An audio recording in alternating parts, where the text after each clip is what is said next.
Let's make sweet potato cubes in the air fryer.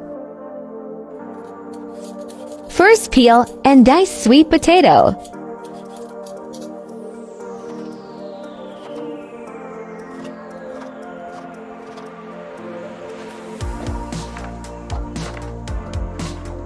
Place in bowl with olive oil, salt, pepper, cumin, and paprika.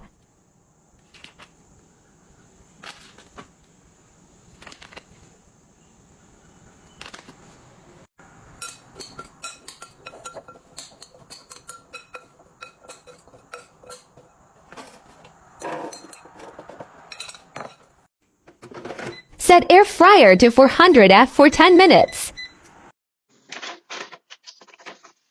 Get full recipe food ysceachmoodieblog.com.